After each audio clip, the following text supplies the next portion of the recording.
Art world confusion. You walk into a vast, white-walled room. The air is still, almost reverent. In the center, on a pristine pedestal, sits a single, slightly crumpled ball of aluminum foil. A small plaque next to it reads, "You stare at it. You walk around it. You look for a hidden button, a secret panel, anything to explain what you're seeing." A small group of people nearby are nodding thoughtfully, whispering words like brave and deconstructionist. And you? You feel a rising tide of frustration, maybe even a little bit of anger.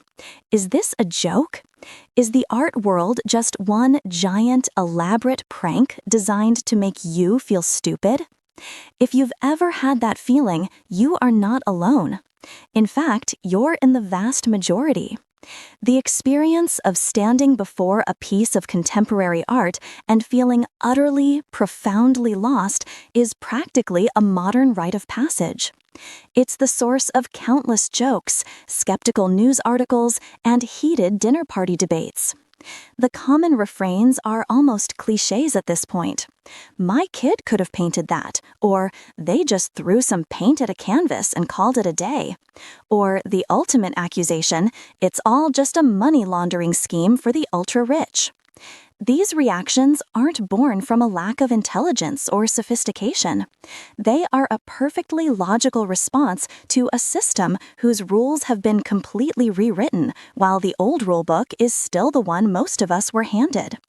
To understand why this confusion is so widespread, we have to recognize that for centuries, art operated on a kind of unspoken contract between the artist and the viewer. This contract was built on a few core pillars. The first was demonstrable skill. You could look at a sculpture by Bernini or a painting by Rembrandt and immediately recognize the immense technical mastery required to create it. The artist's labor, their years of training, their sheer talent was visible on the surface. The second pillar was beauty, or at least a pursuit of a recognizable aesthetic. Art was meant to be visually pleasing, to elevate the spirit, to capture an idealized form of the world. The third, and perhaps most important, pillar was representation. A painting was something, a person, a landscape, a mythological scene. Your job as a viewer was to admire the skill, appreciate the beauty, and understand the story or subject being depicted. The rulebook was clear, the goals were shared. But then, starting around the turn of the 20th century, a series of cultural and philosophical earthquakes began to shake these pillars to their foundations. Artists started asking a new, more dangerous set of questions. What if art isn't about showing you what the world looks like, but about showing you how it like? What if the artist's idea is more important than their technical ability to render a perfect apple? What if the real subject of art isn't the thing being painted, but the paint itself? What if the artwork isn't the object at all, but the experience you have while looking at it? Each of these questions was a tear in the old contract. The rise of photography played a huge role. Suddenly, if the goal was to perfectly capture reality, a machine could do it better and faster than any human hand. This liberated painters from the job of pure representation and pushed them towards abstraction, to explore color, form, and emotion in a way that a camera never could. The world was also changing at a terrifying pace. 2 world wars, the rise of psychoanalysis, the dawn of the atomic age, the old, orderly, beautiful world seemed like a lie. Artists felt that creating pretty pictures of sunsets was not only inadequate but dishonest. The art had to reflect the fractured, chaotic, and psychologically complex reality of modern life. This is the critical disconnect. We, the public, often walk into a gallery still expecting to see evidence of the old contract: skill, beauty, representation. Instead, we're confronted with the results of a conversation that's been happening for over 100 years without us. We see the crumpled ball of foil, and our brain, using the old rulebook, scans for skill and beauty and finds none. It registers as an error, a failure. We think the artist has failed. But what's really happened is that the art is no longer playing the same game. It's not trying to be a beautiful object in the traditional sense. It's a statement. It's a question. It's a philosophical provocation. That ball of foil, in the context of the gallery, is asking you to reconsider your definitions of value, of art, of what is worthy of your attention. It's not your fault you're confused. You were invited to a poetry slam, but told it was a spelling bee. You're trying to judge the poems by how well the words are spelled, while the poets are trying to evoke emotion and challenge your perspective. The frustration you feel is the friction between two entirely different systems of value. The art world, for its part, has often done a poor job of explaining this shift, sometimes reveling in its own exclusivity and jargon-filled language, which only widens the gap. It creates an environment where people feel like if they don't get it, the failure is theirs, when in reality, they were never given the necessary context. So let's put aside the idea that you're not getting it. The issue isn't a personal failing. The issue is that modern art is a language, and most of us were never taught the grammar. The first step to reading it is to stop judging it by the standards of a language it no longer speaks.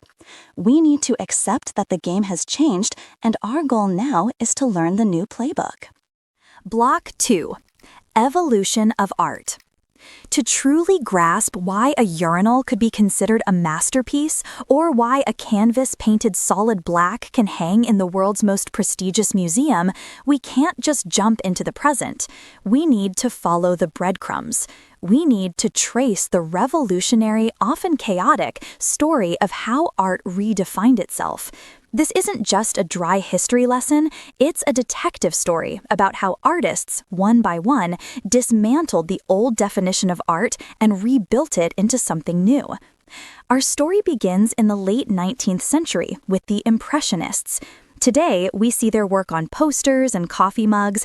It's the very definition of pleasant, beautiful art. But in their time, they were radicals.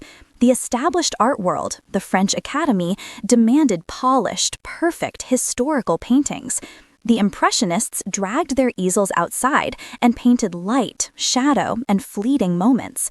Critics were horrified. They called the work unfinished, messy, an insult to the craft. But the Impressionists had fired the first shot. The artist's personal vision and subjective experience were now more important than academic rules. They cracked the door open for what was to come. Then, in 1917, the door wasn't just opened, it was blown off its hinges.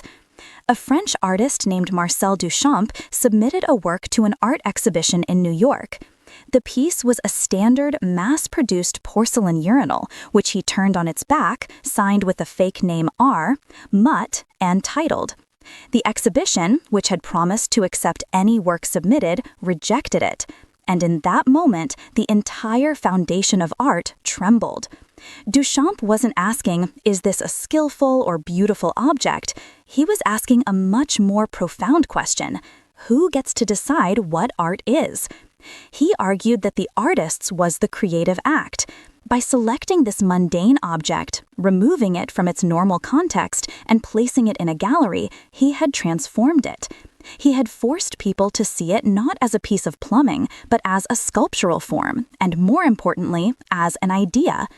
This was the birth of conceptual art, the radical notion that the concept, the thought behind the work, is the most important element, even more so than the physical object itself. Every piece of confusing, idea-driven art you see today owes a debt to that urinal. The 20th century became a relentless series of these paradigm shifts. After the horrors of World War I, movements like Dada and Surrealism rejected logic and embraced the absurd and the subconscious. Then, in post-World War II New York, the abstract expressionists like Jackson Pollock took center stage. When you look at a Pollock painting, a chaotic web of drips and splatters, the old rulebook is useless. There is no landscape, no person. The painting isn't a picture something. The painting, the thing itself. A physical record of the artist's actions, emotions, and energy. The canvas became an arena for an event. The focus shifted from the final product to the creative process. Hot on their heels came pop art in the 50s and 60s. Artists like Andy Warhol looked at the booming consumerist world of advertising and mass media and brought it directly into the gallery.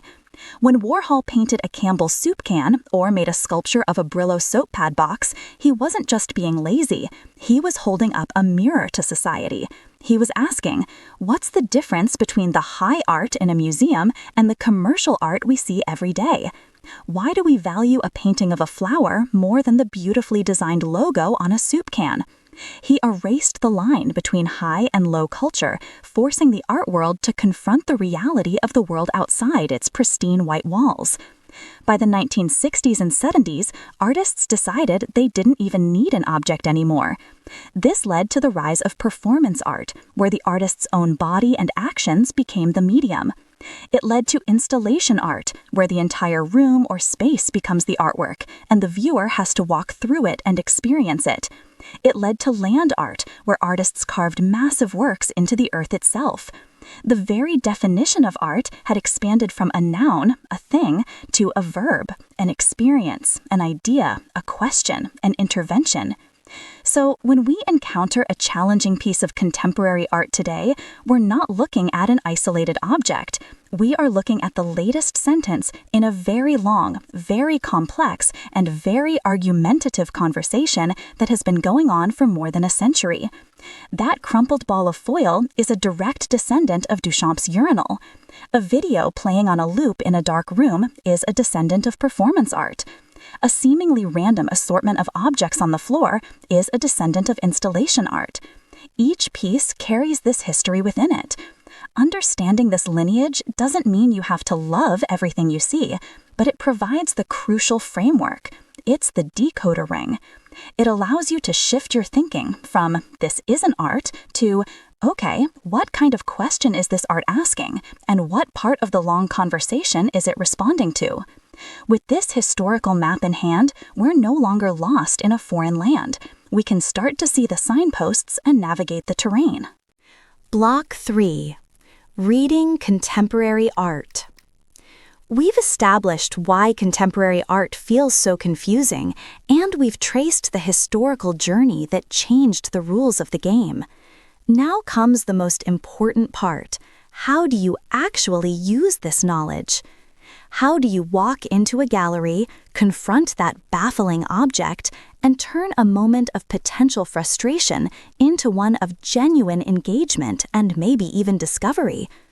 It's time to equip you with a practical toolkit, a set of strategies for actively reading art instead of passively viewing it. This isn't about finding the one right answer, it's about learning to ask the right questions. Let's imagine we're back in that gallery, standing in front of an artwork.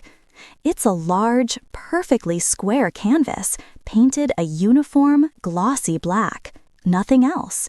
Our old brain screams, it's just a black square. I could do that. The first tool in our kit is to hit the pause button on our judgment. For just a few minutes, suspend the need to decide if it's good or bad. That immediate binary decision is the enemy of understanding. Instead, the first real step is observation. Don't just glance at it, really. Notice the texture of the paint. Is it thick or thin? Does the glossy surface reflect you and the room, making you a part of the piece? How does the scale of it feel? Does it feel intimidating or calm or empty?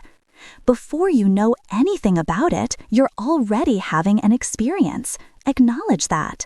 Your personal sensory reaction is the first layer of meaning.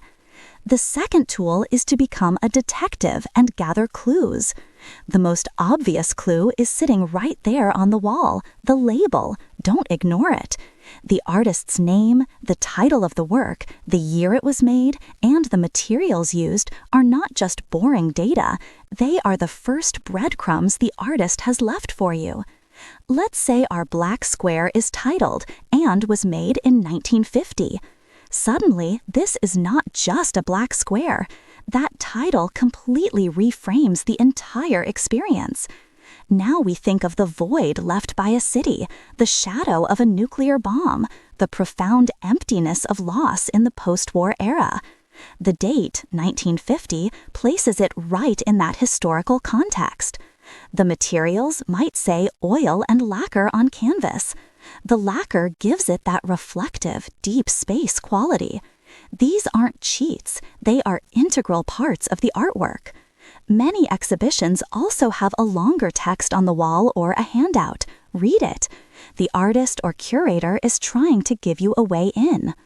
Our third and most powerful tool is context. No artwork exists in a vacuum. Think about its context on multiple levels. First, the artist's context. Who is this person? Where are they from? What are the major themes in their other works? A quick search on your phone can reveal if this artist has been painting black squares their whole life, exploring concepts of minimalism and perception, or if this is a dramatic departure for them. Second, the historical context, which we've already touched on. What was happening in the world when this was made? A political protest piece from 1968 means something very different from a similar-looking piece made in 2024. Third, the gallery context. Why is this work here, in this specific exhibition, next to these other artworks? The curator is trying to create a conversation between the pieces. How does our black square talk to the chaotic sculpture across the room? Finally, the fourth and most personal tool is to embrace ambiguity and trust your own interpretation. With the clues you've gathered, your sensory experience, the title, the context, you can start to build your own meaning. For our black square, one person might see a symbol of mourning and death. Another might see a meditative object, a quiet space in a noisy world. A third might see a critique of painting itself, reducing it to its most essential state. None of these are wrong. Contemporary art is often designed to be a mirror for your own thoughts, experiences, and biases. The artist creates a prompt, and you help complete the work by bringing your own perspective to it.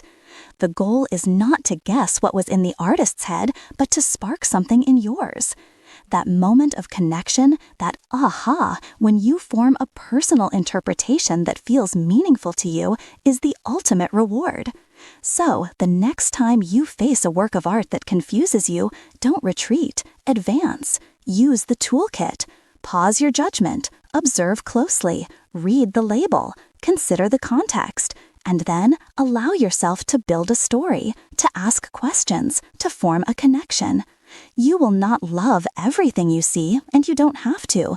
The goal isn't universal approval, it's personal engagement. By learning to read art, you unlock a new way of seeing the world, a world full of complex ideas, challenging questions, and unexpected beauty. You transform from a confused spectator into an active participant in one of humanity's oldest and most vital conversations.